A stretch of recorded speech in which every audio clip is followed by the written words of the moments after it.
Hello, everybody. My name is Barbara Pastori. I am a consulting director at Prohibition Partners. It's a pleasure to be here with you today. Um, just to give a brief introduction to Prohibition Partners, we are market intelligence and strategic consulting firm. We're dedicated to understanding the international legal cannabis market. We have been publishing reports on legal cannabis market worldwide since 2017. And I'm very happy to be here today with you sharing the key insights of our one of our latest report, the Pharmaceutical Cannabis report, which has been released this month. Let's just jump in. So what is pharmaceutical cannabis? Why are we here talking about pharmaceutical cannabis?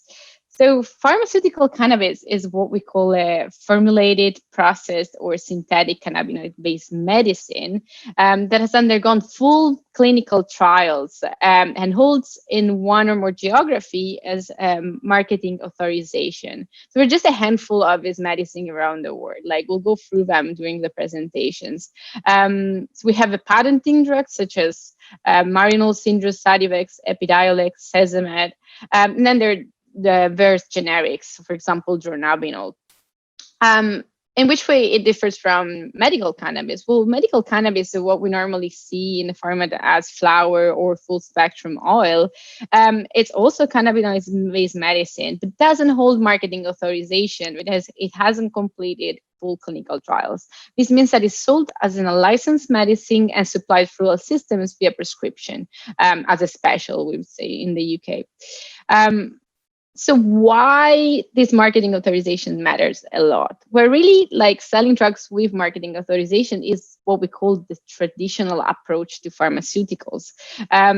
What does it mean? Well, for the patients and the practitioners, the physicians, it means that the drug has fully documented report signed off by authorities, by public authorities regarding its safety and efficacy, side effect, dosages, etc. So rigorous clinical trials are needed. There's a lengthy process, multi-year, very expensive, and that's the reason why we don't necessarily have those for each medical cannabis products in the market. So the therapeutical use is cleared out, and this means that the patient is more confident. It means that the practitioner, the physician is more confident, but also that the reputational risk for the doctor to prescribe this kind of medicine is much lower. Whereas going ahead and prescribing in a licensed medicine that it might be treated as a last resort product can be much riskier from the side of the doctor, and that explains limited prescriptions rate of medical cannabis, for example, in many countries around the world, including Europe. What does this mean as well? Well, commercially speaking, it means that if you have a pharmaceutical cannabis products with marketing authorization, you have an opportunity to promote your own products. Whereas with a licensed medicine, you are completely forbidden to talk about the medical benefits of your own products. So this means that it's easier to commercialize. The market position is more protected because approval means a level of market exclusivity. So you can see here in the slide, 5-7 years, like for orphan drugs, like you can have 8-year data exclusivity in the European Medical Medicine Agency, etc. And at this point in time, especially for cannabis, it means that there is less competition because there aren't so many companies that are going after like the pharmaceutical have reached clinical trials, and so like the market share is much more protected. It also means that it's easier that products with pharmaceutical standard, like with approval, will receive insurance reimbursement. In areas like Europe, where socialization of help is super important, and most of the medicines, especially expensive one, are reimbursed by public systems, it means that these products are more likely to get reimbursement and therefore to get prescribed more widely. So let's go in the topic and say, what is pharmaceutical cannabis today? What does this look like? So as I said before, there's just a handful of medicines. So we'll go through them quickly. So first of all, we have Marinol and Syndra's. This drug has been approved in 1985, so it's been along for quite a long time, and was initially created as a synthetic version of Delta 9 THC, so produced in capsules. And has like been growing quite steadily over the years, but it has known a kind of a resurrection, or like really improved, like especially in Europe, since when it turned generic and it can now be produced magistrally by pharmacy from plant extracts, as well as the synthetic API, active pharmaceutical ingredients. So if we look at the chart on the bottom right, like we can see that the growth, like in countries such as Germany, has been really like picking up and almost reaching as a US, which has been quite stable over since in the past, and will be like stable as well going forward as far as we can see. So we expect a growth quite important, from 60 kilograms to almost double 120. So what is this due to? Well, especially to the fact that in Germany, Marinol is approved for pain, general pain conditions, which of course is a category of indications that affect a large number of population. And so the eligible population for this kind of medicine, as shown in the bar chart on the bottom left of the screen, is much higher than in other countries. And in fact, about 17 million patients like could benefit and would be able to access like Marinol syndrome if prescribed in its generic form, in this case like Dronabinol. So let's move on to the next slides and see Sativex. So Sativex as well has been around for a long time. It has within this oral spray formulation both THC and CBD, so not just like Dronabinol that was just CBD, but the main difference is that it was always made and produced by GW Pharma from biologically derived, plant extracted, basically, cannabinoids. This means that initially, like when it came out in 2005, didn't have so much uptake, also because the market wasn't quite ready to plant-based pharmaceutical cannabis. But also like it was approved for like refractory spasticity, multiple sclerosis, and only in Canada for chronic pain due to MS. Very much niche indication with not many eligible patients. And on top of that, GW Pharma has always demanded quite a high price point, which led to a number of issues, especially in European countries such as France, where the drug was approved but not sold commercially due to the difficulties in negotiating the price. So there's been some limiting factors here, and another one of those is that it was never approved in the US. So we do expect some growth in Sativex. So if you look at the bottom right chart, the forecast, we expect some growth, but not as dramatic as, for example, for Dronabinol. And this growth is expected to be derived from clinical trials that are being led in the US for approval, and also to expand the range of indications, really. But it's quite, its approval is still, it's already quite widespread internationally. So if we look at the next one, that's Epidiolex. Now, this is really exciting drug that is very recent, unlike Sativex and Dronabinol. So Epidiolex is a cannabidiol-based oily solution with purified and standardized CBD to be consumed orally, and it's been approved in 2018 by FDA and 2019 by the European Medicine Agency. Why we're so excited about this? So if we look at the screen at the bottom left corner, we see like the sales of Epidiolex, like since Q1 2019. We see how it like grew from below 40 million to above 100 million in the US alone. And in 2020, we've seen like serious uptake in European countries as well after its approval by European Medicine Agency.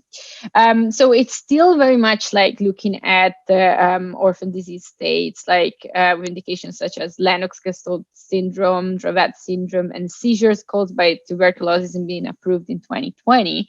But nevertheless, Epidiolex is spreading like very much internationally, and its model, it's quite interesting to see how like a company like GW Pharma in this case can protect their own IP and gain market share like through clinical trials, despite the fact that their price point is much higher than the other versions available of CBD, like or available over the counter to consumers and the patients. So Epidiolex is being sold in the US at an average price of like, I mean, the cost of a year of treatment for patients is about $30,000, which is of course very high. But through the clinical trials, the safety and efficacy that has been proven means that the rate of prescription is much higher than the over-the-counter version, and therefore Epidiolex is having an amazing success. This is being Epidiolex is under further clinical trials, so we expect the range of indication for Epidiolex to be expanded over time, and to grow also in and its commercial presence to be expanded to other regions as well. Like so, the liters of Epidiolex consumed in our forecast, we expect them to really grow from like 25,000 in 2020 to about 50,000. So we expect really like a 50% growth in the US alone. Plus all the European countries that are really going to pick up, especially in countries like Germany or the UK. Like we expect a large growth in these areas. Sesamet is as well. I will go through Sesamet fairly quickly. It's been around since 1985 as well. Like so, it's quite a long time, but it was discontinued and then retaken. So it's got limited like indications at the moment, but we expect potentially like growth to quite increase over time, like through maybe clinical trials now. There's one in phase 3 for Alzheimer's, for example. So just for your knowledge, like Sesamet as well, as much as it's not one of the main ones at the moment. So when we look at pharmaceutical cannabis, we want to think about what's the opportunity. Well, from what I told you before, like all the medicines that we have reviewed in the previous slides, they were really focused on mostly like conditions that are related to AIDS, multiple sclerosis, seizures, and then chemotherapy induced nausea and vomiting, so cancer-related but side effects to be treated. Now, in May 2020, Prohibition Partner has gone ahead and we did a survey like in internationally in Europe, US, in the North America and Asia, and we asked medical cannabis patients what are the indications for which they're consuming what are the indications that are affecting them. And in fact, like sleep disorder, mental health disorders, and chronic pain are just up there as like the main reasons to consume cannabis-based medicine. The indications for which pharmaceutical cannabis is available at this point in time in 2020 are actually like very minor compared to the first three that I mentioned. So we can see in the chart there that CINV, AIDS and HIV and seizure disorders are in fact just about 10% of the survey like medical population that are affected by this disease. This means that there is a huge opportunity like to meet needs of a large populations, a larger patient population, and a large number of indications that are known to be possible to be treated through cannabis, but have not to date have received like the opportunity to be treated through pharmaceutical cannabis products. Pain is really the key to this opportunity conversation. Like chronic pain is one of the really indications that are most widespread around the world, and it's very difficult to find the way to treat pain that don't have major side effects, as for example opiates. So if we compare, for example, cannabis-based medicines and opiates, like we see that, as you can show in the chart, 92% of users like report that cannabis have more tolerable side effects than opiates. 93% prefer cannabis in treating pain and will use it as substitute. 97% were able to decrease the use of opiates, so even suggesting potential benefits in adjunct use. And then cannabis is in general less addictive and is far less deadly than opiates. So this is just to say that if we take something major like pain and we think it could be treated through a drug that has got exclusivity and can be commercially sold at a price that is also interesting for pharmaceutical companies, we can see that there's really like a huge potential there, like to create some sort of, to expand these clinical trials and make sure that pharmaceutical cannabis reaches these patients as well. Apart from the patient side, or like really for the patients, like we can really see that it's better also for insurance. And so like patient access can improve, like when there is a marketing authorization to back up the validity of the drug. We can see it in this chart, like Germany insurance reimbursement from national insurance providers in 2019, 2020. So we can see like the overall value of reimbursement has been going up from 9.5 billion to 12.4. But really the interesting data here, the interesting data point here is that pharmaceutical cannabis use relative to all medical cannabis grew 7% over 14 months in Europe's largest market, which is Germany. So Germany is like the Dronabinol, generic Dronabinol is really like, and there's a spotlight in terms of pharmaceutical cannabis. We can see here our insurance are normally more comfortable approving marketing authorization drugs, and also how our physicians are more comfortable prescribing, because of, as we said, like is a product that has undergone safety and efficacy like testing quite extensively and is certified, etc. We expect this similar trend to expand to the rest of Europe, so it's very important to watch the years ahead to see what will happen with Epidiolex, for example, starting to gain real market share in Europe.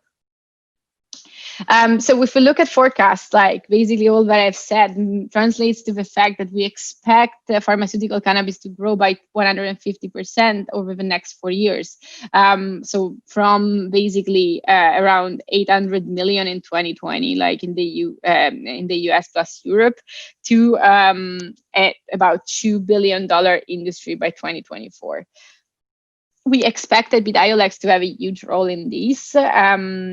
And I mean, this is basically a forecast that doesn't consider the, we don't think that, or we don't consider in this option that there are going to be other medicine like being added in the next 4 years or other indication. Of course, this is a possibility. So in the blue sky scenario, we might get much higher than this, and it's absolutely an opportunity, like and a possibility that this will happen in future. But nevertheless, as I said, like it's really like a very interesting market. Not very saturated in terms of companies. So the ones that will manage to get there will be like a handful. So this market share is to some extent means much more value for each company involved in this market compared to, for example, medical cannabis, where there's been a surge in supply and the market, the supply chain is becoming much more fragmented than what it is like the one in terms of pharma. So what about the future? Like, what is the future holding for us? Well, cannabis companies are conducting and sponsoring most of the research into pharmaceutical cannabis. So when we look at clinical trials that are being conducted at the moment, there isn't a huge amount of pharmaceutical cannabis that aren't cannabis specialists that are dealing with this clinical trials of funding them. This is somewhat expected in the sense that the mainstream pharma has been seen to be like kind of starting to take an interest, and in the report that there is a extensive explanation of which companies have been involved in this process. But they're kind of biding time, and we expect them to kind of come in at a later stage in the market, probably through acquisition of biotech companies and other cannabis specialists that have somewhat progressed in the clinical trial space. So GW Pharma is really really like the big name there. 2 out of the 4 medicines that are mostly commercialized now are from GW Pharma, so Epidiolex, Sativex, another formulation being researched there as well. So, well, Nabiximols, CBDV, etc. So there are 50 clinical trials underway for GW Pharma at the moment. As a UK-based company with US as well subsidiary, and we see like phase three clinical trials there as well for autism, MS spasticity, Rett syndrome, and phase 2 as well for like a broader range of indication, including schizophrenia, Prader-Willi syndrome. Canopy Growth as well has a lot of clinical trials. So Canopy Growth is a big US, a big North American Canadian player. So 60 active clinical trials for them, free formulation being researched. Aurora Cannabis as well as 40 active clinical trials underway. And Tilray as well as about 8 clinical trials at the moment, and they're all looking into different types of formulation. But the interesting part is that if we look at phase 3 clinical trials, so the ones for GW Pharma, Canopy Growth, and Aurora, like the range of indication is somewhat related to what is already covered by pharmaceutical cannabis. So spasticity, epilepsy, symptoms associated with chemotherapy and tumors, multiple sclerosis. Whereas if you look at phase 2, there is much broader range of indications. So I mentioned before schizophrenia, we see like osteoarthritis for Aurora, alcohol use disorder like PTSD. So we're going into insomnia for Canopy Growth. So this other indication that I was showing in the graph before that can be very interesting, as in like a lot of patients are affected and requiring more effective treatments than the ones that are available at the moment.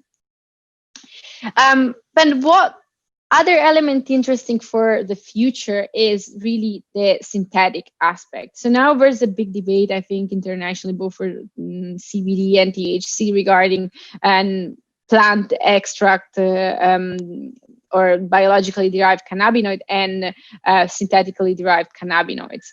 There's a lot of research going on around synthetics. There's more research going on around how to make synthetic manufacturing rather than their pharmaceutical, they use as pharmaceutical medicine. The claims around the reasons or like the logic being around using synthetic versus natural is around, has different elements. First of all, it is supposed to be easier to produce a higher purity and standardization relative to cannabis flowers extraction. That's obviously because cannabis, even if produced indoors in a very standardized way, is still a plant. So it has a lot of elements that are necessarily like the single cannabinoid. So it's more difficult to achieve the same level of standardization. And that's one of the main challenges faced by the cannabis sector at the moment. Could be cheaper, like especially produced chemically and even more sustainable, some claim. There is a potential for synthetics to skirt narcotic scheduling. We've seen that before with policies, and we see now here in Europe, like with debate around the CBD being a narcotic or not being a narcotic, that synthetic CBD has been excluded by that conversation, and the same applies here for like pharmaceutical cannabis. Some more rare cannabinoids, such as CBG, can be synthesized in bulk in an easier way than extracted from current like hemp strains, for example, that are lower in this type of cannabinoids. And then there's like a simpler way of like manufacturing cannabinoids with different property, basically. A lot of the interest is focused on yeast, but there's also a production of completely chemical manufacturing cannabinoids, bacteria or algae, and a number of companies are really putting a lot of research in here. So we expect the future to be somewhat like to see these synthetic products to be very much present in the market. And then last but not least, like the most promising short-term new development, have announced successfully entering phase 2 and 3 clinical trials result. And here, what we're looking at is really some new indications in cannabis therapy, like there's phase 3 phase 3 clinical trials like being done but for dermatitis problems, dermatomyositis, difficult cutaneous sclerosis, fragile X syndromes, so really like some diseases that hadn't been present in the on-label indications for pharmaceutical cannabis before. Here's some interesting companies as well in the slide. Bionoric has been dominating the scene in Europe with their Dronabinol sales, and it's operated by C3, which is owned by Canopy. And then there are some companies, for example, like Zynerba, that are really thriving in terms of new delivery systems, and with their transdermal gel from derivative of CBD in the bloodstream. Or Tetra Biopharma, which produces combustible plant-based pellets during medical grade, using a medical grade device. So it's really like not only then the type of product, natural, synthetical, what it is used for. Is it for like niche indication, orphan disease, or is it for like more widespread indication? But even the delivery system that is being like researched at this point in time, and we expect a lot more to come in future years, so hyper exciting times.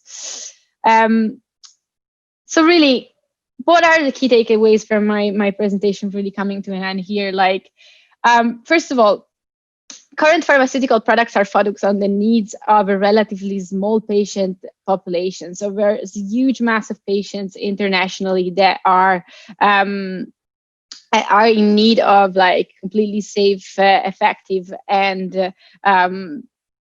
and readily available drugs that can be reimbursed by insurance. And so there is huge potential there for pharmaceutical cannabis to come in and take advantage of this market that is expected to grow by 150% in 4 years.